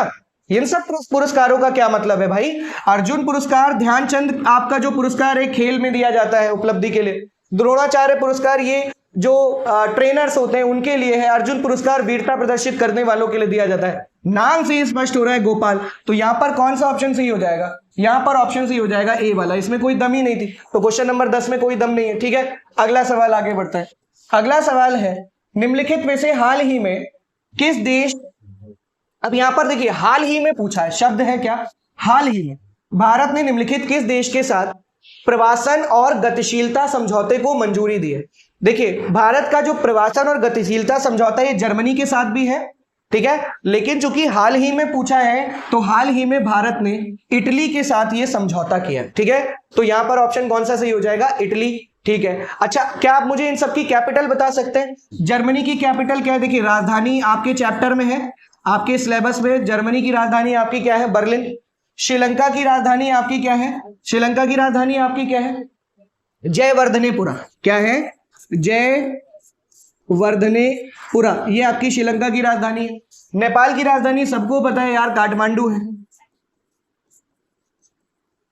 और इटली की राजधानी क्या है? रोम है, सबको पता है। ठीक है, तो ये आपकी जो है वो कैपिटल है। तो हाल ही में इटली के साथ जो है प्रवासन और गतिशीलता समझौता जो है वो भारत सरकार ने साइन किया, यानी कि आप ये कह सकते हैं नागरिकों को पढ़ने के लिए इधर उधर जाने की सुविधा। ठीक है, तो ये आपका समझौता है। चलिए आगे बढ़ते हैं। अगला सवाल है आपका, हाल ही में भारतीय नौसेना का fast attack craft INS Kabra निम्नलिखित में से किस स्थान पर पहुंचा है? तो ये तो उस समय के करंट अफेयर पर सवाल था, तो इसमें है कोलंबो श्रीलंका। ठीक है, कोलंबो श्रीलंका पहुंचा था। ठीक है, तो ये करंट अफेयर से रिलेटेड सवाल था। अब अगला सवाल बहुत ज्यादा महत्वपूर्ण है। अगला सवाल है, निम्नलिखित में से कौन सा खुदाई खिदमतगार का संस्थापक था? खुदाई खिदमतगार नामक संगठन की स्थापना जो हुई वो आपकी कब हुई? 1929 में आपकी स्थापना हुई। और खुदाई खिदमतगार नामक जो संगठन है इसकी स्थापना किसने की? खान अब्दुल गफ्फार खान ने की। ठीक है, ध्यान रखना है, खान अब्दुल गफ्फार खान इसका सही आंसर होगा। अब ये जो खान अब्दुल गफ्फार खान है इनको हम सीमांत गांधी आपने सुना होगा, और या फिर बच्चा खां के नाम से भी जानते हैं। और गांधीवादी बहुत बड़े नेता थे, गांधीवादी विचारधारा के समर्थक थे, इसलिए इनको सीमांत गांधी कहते हैं। इन्होंने एक लाल कुर्ती आंदोलन चलाया था, लाल कुर्ती आंदोलन। ठीक है, यह आंदोलन बहुत फेमस है और इनको मरणोपरांत 1987 में आपका क्या दिया गया था? भारत रत्न दिया गया था। तो ध्यान रखना है आपको खान अब्दुल गफ्फार खां के बारे में। खुदाई खिदमतगार नामक संगठन के संस्थापक जो थे वो आपके कौन थे? खान अब्दुल गफ्फार खां थे। चलिए आगे बढ़ते हैं। अगला सवाल है आपका, अगला सवाल है, निम्नलिखित में से किसने हाल ही में कोच्चि लक्षद्वीप समूह सबमरीन ऑप्टिकल फाइबर कनेक्शन का उद्घाटन किया है? तो देखिए मोदी जी ने आपका जो है लक्षद्वीप के लोगों को आपका अच्छी इंटरनेट सुविधा देने के लिए जो है लक्षद्वीप में सबमरीन ऑप्टिकल फाइबर कनेक्शन का जो है वो उद्घाटन किया था। ये उस टाइम की करंट न्यूज से रिलेटेड आपका सवाल था। अगला सवाल है यहां पर, निम्नलिखित में से कौन सी भारत के पूर्वी तट पर स्थित सबसे बड़ी खारे पानी की झील है? अब इससे ज्यादा आसान सवाल कोई नहीं हो सकता। देखिए चिल्का झील, चिल्का झील कहां पर है? उड़ीसा। लोनार झील कहां पर है? महाराष्ट्र। पंचभद्र झील आपकी कहां पर है? राजस्थान। और कोल्लेरू झील आपकी कहां पर है? आंध्र प्रदेश। पहले तो आपको ये ध्यान रखना है, ठीक है, यहां पर है। अब जो चिल्का झील है वो एशिया की, भारत की नहीं, एशिया की सबसे बड़ी खारे पानी की झील है। तो भारत में तो आएगा तब भी आप यही लगाएंगे, खारे पानी की झील कौन सी है? चिल्का। और चिल्का कहां पर है? चिल्का कहां पर है? उड़ीसा में। लोनार झील ये आपका एक प्रकार की क्या है? क्रेटर झील है। कैसी झील है? क्रेटर झील। आपका जो है एक उल्का पिंड जो है वो पृथ्वी से टकराया था, तो भारत के महाराष्ट्र में आकर गिरा था, तो वहां पे एक गड्ढा बन गया है, उस गड्ढे में आपका जो है पानी भरने के कारण लोनार झील। कोलेरू झील आंध्र प्रदेश में कृष्णा गोदावरी डेल्टा, कृष्णा गोदावरी डेल्टा पर आपकी ये जो झील है ये आपकी कोलेरू झील है, डेल्टा झील। ठीक है, अच्छा। और आपका पंचभद्र झील आपकी कहां पर है? राजस्थान में। तो इसमें से कौन सा सही हो जाएगा? भारत के पूर्वी तट पर स्थित खारे पानी की सबसे बड़ी झील कौन सी हो जाएगी? आपकी चिल्का। अगर ये भी पूछा जाए भारत की सबसे बड़ी खारे पानी की झील, तब भी आप चिल्का लगाएंगे। एशिया की सबसे बड़ी खारे पानी की झील, तब भी आप चिल्का लगाएंगे। अगला सवाल, श्वेत प्रकाश कितने रंगों से मिलकर बना होता है? अब आप सभी को पता है विबज्योर आपने सुना होगा, जो हमारा दृश्य प्रकाश है, ठीक है, वो विबज्योर। विबज्योर का मतलब आपका वी का मतलब बैगनी, आई का मतलब इंडिगो, इंडिगो का मतलब आपका आसमानी, ठीक है, ब्लू का मतलब आपका नीला, जी का मतलब आपका हरा ग्रीन, वाई यानी येलो यानी कि पीला, ओ का मतलब ऑरेंज यानी कि नारंगी, और आर का मतलब आपका लाल। तो ये जो हमारा श्वेत प्रकाश है ये आपका कितने रंगों से मिलकर बनता है? 7 रंगों से, जिसको आप विबज्योर कहते हैं। तो यहां पर ऑप्शन क्या सही हो जाएगा? 7, ठीक है। विबज्योर कितने रंगों से मिलकर बना है? आपका 7 रंगों से मिलकर बना है, ध्यान रखना है आपको, ठीक है। अच्छा, विश्व की सबसे बड़ी प्रवाल भित्ति ग्रेट बैरियर रीफ कहां पर है? तो ये आपको पता है ऑस्ट्रेलिया के पूर्वी तट पर है, ऑस्ट्रेलिया के पूर्वी तट पर है विश्व की सबसे बड़ी प्रवाल भित्ति। ये आपका ऑस्ट्रेलिया है। तो यहां पर आपका जो है वो इस तरीके से विश्व की सबसे बड़ी प्रवाल भित्ति है, जो कि कहां पर है? ऑस्ट्रेलिया में। अगर आपसे पेपर में पूछा जाए विश्व की सबसे बड़ी प्रवाल भित्ति, तब भी आप क्या बताएंगे? ग्रेट बैरियर रीफ, और ये कहां पर है? ऑस्ट्रेलिया में है। तो यहां पर ऑप्शन नंबर क्या सही हो जाएगा? बी सही हो जाएगा। अगला है, निम्नलिखित में से कौन सा 1946 में गठित संविधान सभा के अध्यक्ष थे? अब संविधान सभा के अध्यक्ष देखिए, जो डॉक्टर राजेंद्र प्रसाद थे, ये आपके क्या थे? संविधान सभा के। अच्छा, मैं इसको थोड़ा सा एक चीज और बता दूं। संविधान सभा की जो पहली बैठक हुई थी, संविधान सभा की पहली बैठक, ये आपकी कब हुई? पहली बैठक 9 दिसंबर 1946, और इसमें सच्चिदानंद सिन्हा, ठीक है, सच्चिदानंद सिन्हा ये बनाए गए आपके अध्यक्ष। और चूंकि जब संविधान सभा की पहली बैठक थी, किसी ना किसी को तो अध्यक्षता करनी थी, तो जो सबसे वरिष्ठ सदस्य थे संविधान सभा के, उन्हें जो है सच्चिदानंद सिन्हा को संविधान सभा का अध्यक्ष बनाया गया। तो ये केवल 2 दिन के लिए अध्यक्ष रहे थे, क्योंकि निर्वाचित थे नहीं, तो इसलिए कैसे अध्यक्ष है? संविधान सभा के अस्थायी अध्यक्ष थे। कैसे अध्यक्ष थे? अस्थायी अध्यक्ष। संविधान सभा की दूसरी बैठक आपकी कब हुई? 11 दिसंबर 1946, और 11 दिसंबर 1946 को राजेंद्र प्रसाद इनको अध्यक्ष निर्वाचित किया गया, ठीक है, बाकायदा चुना गया। तो इसलिए कैसे अध्यक्ष थे? स्थायी अध्यक्ष थे। अब यहां पर आपका पेपर में केवल ये पूछा है कि 1946 में गठित संविधान सभा के अध्यक्ष कौन थे, स्थायी अस्थायी कुछ पूछा नहीं है। ऑप्शन में भी डॉक्टर राजेंद्र प्रसाद है, तो आप किस पर टिक कर देंगे? डॉक्टर राजेंद्र प्रसाद पर टिक कर देंगे। बात समझ में आ रही है? यहां पर ऑप्शन नंबर कौन सा सही हो जाएगा?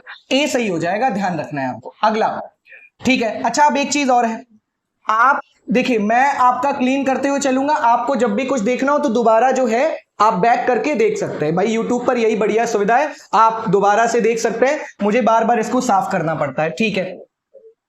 अगला सवाल है आपका, हाँ अच्छा, एक चीज और मैं आपको बता दूं, यहां पर जवाहरलाल नेहरू जो है वो संविधान सभा की संघ शक्ति समिति के क्या थे?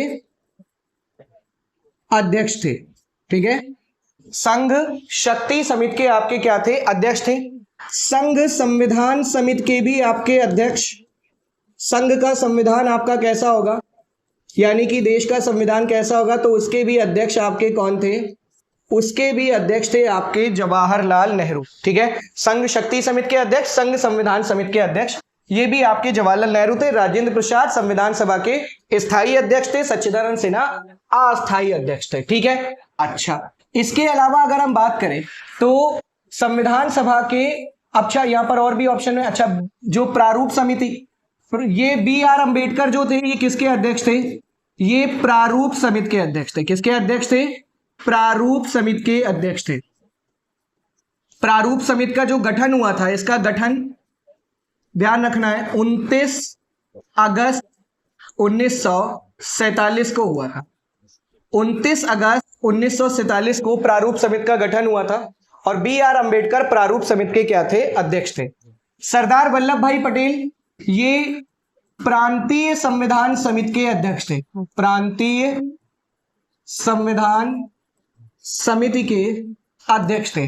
डॉक्टर सच्चिदानंद सिन्हा, सच्चिदानंद सिन्हा आपके कौन थे? संविधान सभा के अस्थायी अध्यक्ष थे। डॉक्टर राजेंद्र प्रसाद संविधान सभा के स्थायी अध्यक्ष थे।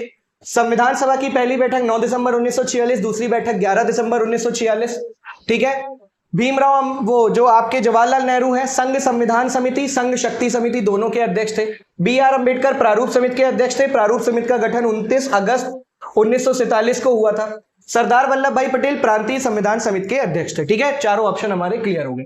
ठीक है, अगला, निम्नलिखित में से प्रयाग प्रशस्ति की रचना आपकी किसने की थी? ठीक है, बहुत महत्वपूर्ण सवाल है, प्रयाग प्रशस्ति की रचना। तो देखिए, बौधायन कौन है? बौधायन जो थे वो प्राचीन भारत के बहुत बड़े आपके क्या थे? गणितज्ञ थे। बात समझ में आ रही है? और ये जो बौधायन थे, पाइथागोरस जो प्रमेय है ना, पाइथागोरस प्रमेय, ये जो बाद में पाइथागोरस प्रमेय आई, तो कहा जाता है कि ये बौधायन ने पाइथागोरस प्रमेय को पहले ही एक्सप्लेन कर दिया। तो बहुत इंपॉर्टेंट मैथमेटिशियन थे आपके कौन? बौधायन। भवभूति ये आपके संस्कृत कवि नाटककार थे। ठीक है, ध्यान रखना है, नाटककार थे। इनकी प्रसिद्ध रचना जो है, हो सकता है आपके पेपर में आ जाए, मालती माधव। मालती माधव इनकी प्रसिद्ध रचना है। ठीक है। बाणभट्ट ये जो हर्षवर्धन फेमस शासक रहे हैं, तो हर्षवर्धन के दरबार में थे। ठीक है, दरबार में थे। और इनकी रचना है हर्षचरित और कादंबरी। कादंबरी ये इनकी रचना है। किसकी रचना है? बाणभट्ट की, हर्षवर्धन के दरबार में थे। हरिशेन इन्होंने किसकी रचना की थी? प्रयाग प्रशस्ति की। किसकी रचना की थी? प्रयाग प्रशस्ति की। और हरिशेन किसके दरबार में थे? समुद्रगुप्त के दरबार में थे। किसके दरबार में थे?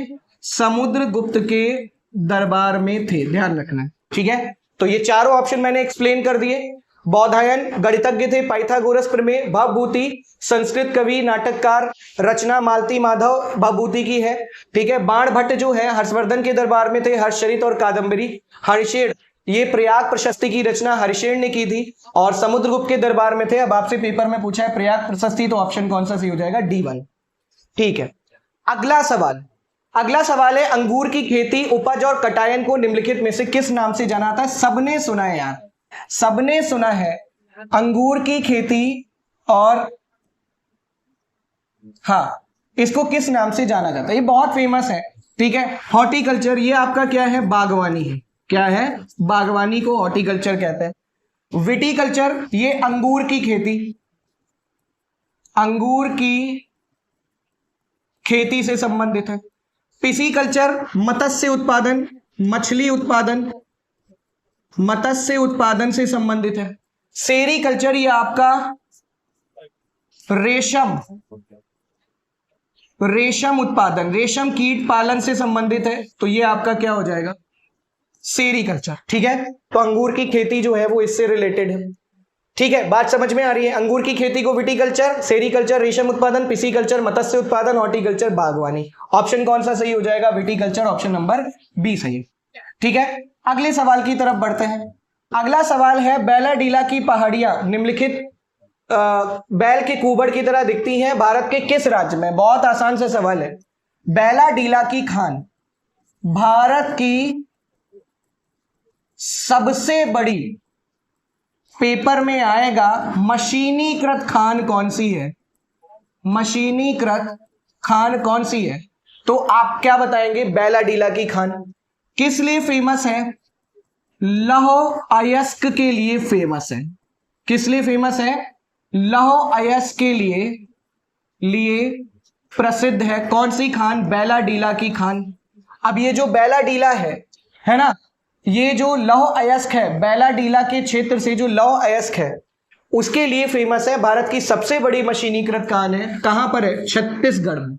कहां पर है? छत्तीसगढ़ में है, आपको ध्यान रखना है। तो बैलाडीला की खान भारत की सबसे बड़ी मशीनीकृत का आपकी खान है, बैलाडीला की पहाड़ियों में है और बैलाडीला की पहाड़ियां छत्तीसगढ़ में है। लौह अयस्क के लिए फेमस है। कौन सी? बैलाडीला, ध्यान रखना है। भारत की सबसे बड़ी मशीनीकृत खान भी यहीं पर है। ठीक है, अगला सवाल है। अगला सवाल है, निम्नलिखित में से किसके निर्मित समुद्र के संकीर्ण चैनल,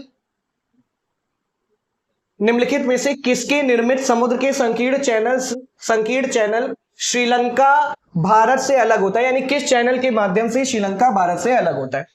अब यहां पर पहला दिया है मैसीना की जल संधि। तो मैसीना की जल संधि आपको ध्यान रखना है। मैप में आप देखेंगे इटली के पास जाएंगे तो इटली की मुख्य भूमि को इटली के सिसिली द्वीप, ध्यान रखना है, सिसिली द्वीप से क्या करती है? अलग करती है। आप सभी को पता है जल संधि क्या होती है? जल संधि दो स्थल खंडों को, दो स्थल खंड ए और बी, इनको एक दूसरे से अलग करती है और दो समुद्र है ना, दो समुद्रों को आपस में क्या करती है? जोड़ती है। तो इटली की मुख्य भूमि को इटली के सिसिली द्वीप से अलग करती है। मकास्सार जल संधि, ये भी मैंने मैपिंग में बहुत अच्छे से पढ़ाया है। बोर्नियो द्वीप को सुलावेसी द्वीप से अलग करती है। मैपिंग की क्लास मैंने बहुत बढ़िया से पढ़ाई है। ठीक है, आप सभी चैनल को प्लीज सब्सक्राइब कर लीजिएगा। अगर आपको इस क्लास से कोई भी बेनिफिट होता है, आगे भी मैं आपके लिए मेहनत करता रहूंगा। आप देख रहे हो फैन वगैरह बंद करके, क्योंकि माइक की बहुत ज्यादा हाई क्वालिटी नहीं है ये, तो इसलिए मेरे को फैन बंद करके तब ये क्लास आपकी रिकॉर्ड करनी पड़ती है, तो काफी मेहनत लगती है। और अगर आप शेयर करेंगे तो मुझे भी कहीं ना कहीं इससे फायदा मिलेगा। ठीक है, मैं भी मोटिवेट हूंगा ताकि मैं आगे क्लास पढ़ा सकूं। बोर्नियो द्वीप को सुलावेसी द्वीप से अलग करती है। पाक जल संधि, ठीक है, ये तमिलनाडु को किससे अलग करती है? श्रीलंका से अलग करती है। अब यही सवाल आपके पेपर में पूछा गया है। आसान बहुत सवाल है, लेकिन ऑप्शन बाकी सारे भी पता होना चाहिए। अलग करती है, तो यहां पर ऑप्शन कौन सा सही हो जाएगा? सी वाला सही हो जाएगा। 8 डिग्री चैनल, 8 डिग्री चैनल ये आपका क्या करता है? ये आपका भारत के लक्षद्वीप को किससे अलग करता है? मालदीव से अलग करता है। मालदीव से क्या करता है? अलग करता है, ध्यान रखना है। तो यहां पर ऑप्शन सी सही हो जाएगा। सारा ऑप्शन आपके क्लियर हो गए। इटली की मुख्य भूमि को इटली के सिसिली द्वीप से मैसीना, बोर्नियो द्वीप इंडोनेशिया, मतलब बोर्नियो द्वीप ऐसा द्वीप है जिस पर 3 देशों का कंट्रोल है, बोर्नियो द्वीप को इंडोनेशिया के सुलावेसी द्वीप से अलग करती है। पाक जल संधि तमिलनाडु को श्रीलंका से अलग करती है। 8 डिग्री चैनल भारत के मालदीव, लक्षद्वीप को मालदीव से अलग करती है। अच्छा, अब अगला सवाल है कि जो सोनपुर पशु मेला है वो निम्नलिखित में से भारत के किस राज्य में हर साल आयोजित होने वाला एक सांस्कृतिक कार्यक्रम है? बहुत बेसिक सवाल है। सोनपुर पशु मेला आपने सुना होगा, बिहार में है। एक पेपर में यह भी आ जाता है कि कब लगाया जाता है, तो कार्तिक पूर्णिमा के दिन लगाया जाता है। आपको ध्यान रखना है, कार्तिक पूर्णिमा के दिन आपका लगाया जाता है। ठीक है, ध्यान रखना है। सोनपुर पशु मेला, ऑल्सो नोन एज छतरपुर मेला। ठीक है, छतरपुर मेला भी इसको कहते हैं, ध्यान रखना। और कहां का मेला है? आपका बिहार का मेला है और पशु मेला है। कैसा मेला है? सोनपुर कैसा मेला है? पशु मेला है, ध्यान रखना। ठीक है, तो ये चीज है, फेमस पशु मेला है। विश्व पुस्तक दिवस आपका दिन किस दिन हर साल मनाया जाता है? तो देखिए 25 जून बहुत इंपॉर्टेंट है, अभी आ सकता है आपके पेपर में। अभी देखिए सरकार ने इसको मनाने की घोषणा की है संविधान हत्या दिवस के रूप में, है ना, रूप में मनाने की घोषणा। तो अभी करंट का ही क्वेश्चन है। ठीक है, मनाने की घोषणा की है, इसको 25 जून से ही हो गया। 7 अप्रैल ये है विश्व स्वास्थ्य दिवस। विश्व स्वास्थ्य दिवस आपका कब सेलिब्रेट किया जाता है? 7 अप्रैल को। 5 जून को विश्व पर्यावरण दिवस। विश्व पर्यावरण दिवस कब सेलिब्रेट किया जाता है? 5 जून को। वर्ल्ड एनवायरनमेंट डे 5 जून को। 23 अप्रैल को आपका क्या मनाया जाता है? विश्व पुस्तक दिवस। विश्व पुस्तक दिवस। तो आपका ऑप्शन यहां पर कौन सा सही हो जाएगा? डी वाला सही हो जाएगा। विश्व पुस्तक दिवस आपका कब मनाया जाता है?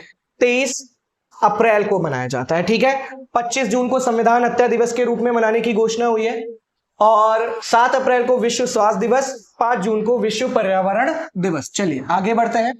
अगला सवाल है, निम्नलिखित में से राज्य के कुछ हिस्सों में 400 साल पहले नहर सिंचाई की एक प्रणाली विकसित हुई थी जिसे कूल्हा कहा जाता था, और ये प्रणाली आपकी कहाँ है? ये प्रणाली आपकी हिमाचल प्रदेश में है। आज की डेट में तो हिमाचल प्रदेश, उत्तराखंड, सब जगह पे आपने देखा होगा पहाड़ों के किनारे, आप कभी नैनीताल, हिमाचल प्रदेश वगैरह गए हो तो सीमेंटेड नालियां होती है ना? तो जो पहाड़ों से पानी उतरता है वो इन नालियों के थ्रू खेतों तक पहुंचाया जाता है। इसको कूला प्रणाली बोलते हैं। कहाँ की है? हिमाचल प्रदेश की है। वेरी वेरी इंपॉर्टेंट, ध्यान रखना है आप सब। ठीक है। अगला सवाल है, भारत में जनगणना संगठन के लिए सर्वोच्च पद आपका कौन सा है? ठीक है। तो भारत में आपका जनगणना संगठन के लिए सर्वोच्च पद कौन सा है? तो पहली बात तो आपको ध्यान रखना है, जनगणना है ना, किसके बारे में? जनगणना। तो जनगणना की कुछ बातें आपको ध्यान रखनी है। जनगणना जो है वो पहली बार आपका 1871-72 में लॉर्ड मेयो के समय में, किसके समय में? लॉर्ड मेयो के समय में आपका पहली बार जनगणना करवाई गई थी। ठीक है। पहली नियमित जनगणना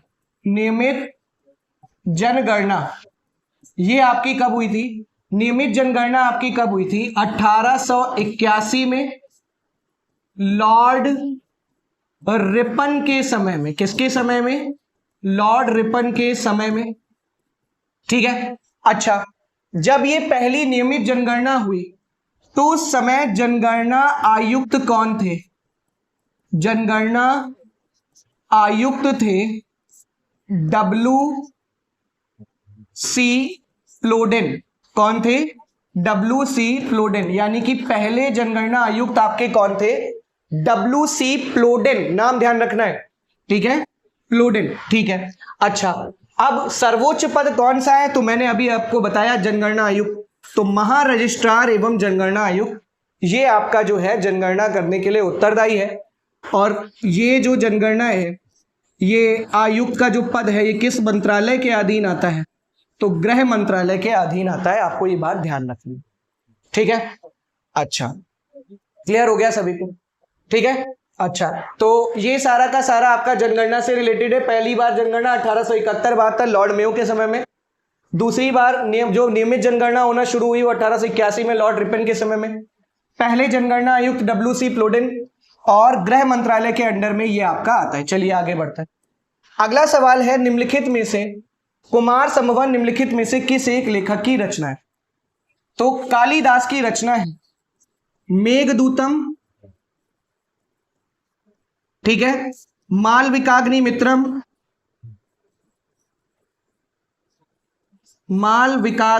मित्रम। ठीक है। अभिज्ञान शाकुंतलम।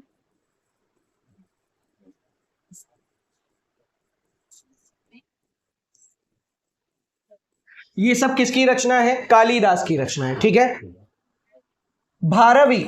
ठीक है, ये जो भारवी हैं इनकी जो रचना है वो है किरातार्जुनीयम।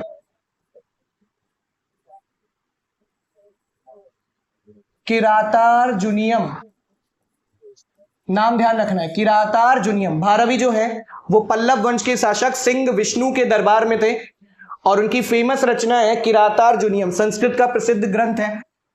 कल्हड़ की रचना है आपका राजतरंगिणी। और क्या बताती है राजतरंगिणी? कश्मीर का इतिहास बताती है। किसका इतिहास बताती है? कश्मीर का इतिहास बताती है। ठीक है, ध्यान रखना है। तो यहां पर आंसर कौन सा सही हो जाएगा? बी। भारव की रचना कौन सी? किरातार्जुनीयम। कल्हड़ की रचना कौन सी है? राजतरंगिणी। कश्मीर का इतिहास बताती है। भारवी जो है वो पल्लव वंश के शासक सिंह विष्णु के दरबार में थे। ठीक है, ध्यान रखना है, सवाल आ सकते हैं ये सब बहुत। अब जब देखिए सारे ऑप्शन, अब आपके पता है ये जो मैंने आपको क्वेश्चन एक्सप्लेन किए हैं, इसमें आपके मान के चलिए लगभग 200 से 250 क्वेश्चन प्रिपेयर हो रहा है। तो ये होता है प्रीवियस ईयर पेपर सॉल्व करने का फायदा है। अगला सवाल, नेशनल एल्युमिनियम कंपनी लिमिटेड का निम्नलिखित में से पंजीकृत मुख्यालय कौन सा है? तो ये भुवनेश्वर उड़ीसा में। वेरी वेरी इंपॉर्टेंट, ठीक है, बहुत ज्यादा महत्वपूर्ण है। ठीक है, तो नालको का मुख्यालय आपका कहां पर है? भुवनेश्वर उड़ीसा में। इजी सवाल है। ठीक है, अच्छा, विश्व स्वास्थ्य संगठन का मुख्यालय आपका कहां पर है? तो विश्व स्वास्थ्य संगठन का मुख्यालय जिनेवा स्विट्जरलैंड में। सी वाला ऑप्शन सही हो जाएगा। पेरिस फ्रांस, यहां पर किसका मुख्यालय है? यूनेस्को का मुख्यालय। ठीक है, ब्रुसेल्स बेल्जियम का किसका मुख्यालय है? नाटो का मुख्यालय। किसका मुख्यालय? नाटो का मुख्यालय। एम्स्टर्डम ये आपका कहां पर है? नीदरलैंड में। और एम्स्टर्डम में आपका जो है कोई भी बड़ा फेमस चीज नहीं है, लेकिन एम्स्टर्डम का द हेग आपने सुना होगा। यहां पर अंतरराष्ट्रीय न्यायालय है। अंतरराष्ट्रीय न्यायालय कहां पर है? एम्स्टर्डम के द हेग में, सॉरी नीदरलैंड के द हेग में। एम्स्टर्डम फेमस पोर्ट है, बंदरगाह है नीदरलैंड का। और द हेग जो शहर है, यहां पर इस शहर में अंतरराष्ट्रीय न्यायालय है। ब्रुसेल्स बेल्जियम नाटो का मुख्यालय, और पेरिस फ्रांस में यूनेस्को का मुख्यालय। डब्ल्यूएचओ का जो मुख्यालय है वो आपका कहां पर है? डब्ल्यूएचओ का जो मुख्यालय है वो आपका कहां पर है? Geneva Switzerland. क्लियर हो गया आप सभी को बात? ठीक है, अगले सवाल की तरफ बढ़ते हैं। अगला सवाल है, किसी देश के शहरी क्षेत्र में रहने वाली अनुपातिक जनसंख्या वृद्धि को निम्नलिखित में से क्या कहा जाता है? शहर में जब जनसंख्या बढ़ रही है यार, तो आसान सी बात है, शहरीकरण कहेंगे। ठीक है, तो शहरीकरण जो है वो आपका क्या है? किसी देश में रहने वाली अनुपातिक जनसंख्या वृद्धि को शहरीकरण कहा जाता है। अच्छा, शहर में जब जनसंख्या, औपनिवेशीकरण मैं आपको बता दूं, जब कोई देश अपने हित में किसी दूसरे देश का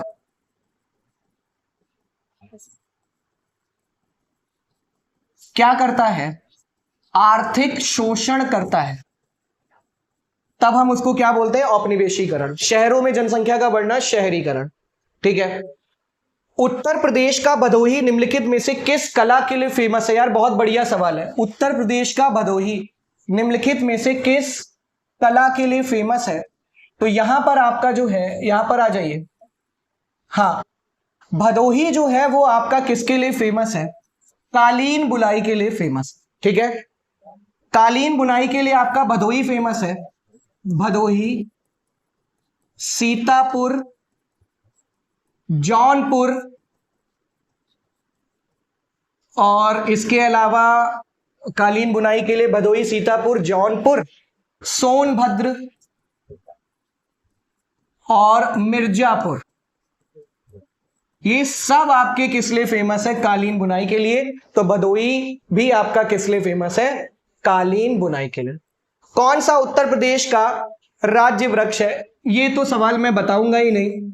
ऑप्शन नंबर डी है आपका, क्या है? अशोक। अशोक का जो वृक्ष है वो आपका राज्य वृक्ष है। बहुत बेसिक सवाल है, इस पे ऐसे सवाल पर डिस्कस नहीं किया जाता है, तो बहुत बेसिक इंफॉर्मेशन है। ठीक है, चलिए आगे बढ़ते हैं। अगला सवाल है, सुरहाताल एक प्रसिद्ध अभयारण्य है जिसमें साइबेरिया क्षेत्र से कई प्रवासी पक्षी आते। ठीक है, उत्तर प्रदेश के किस जिले में स्थित है?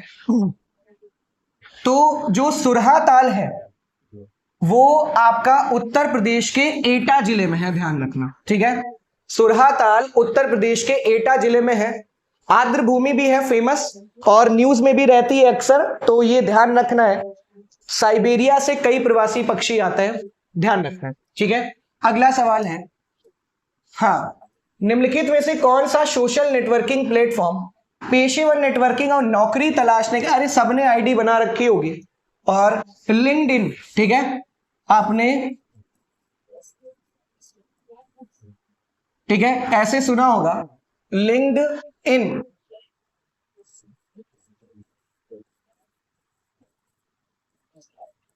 ठीक है, इस नाम से आप ऐप है, गूगल पे जाके देख सकते हैं, नौकरी वोकरी तलाशनी है तो लिंक्डइन आपके लिए बढ़िया है।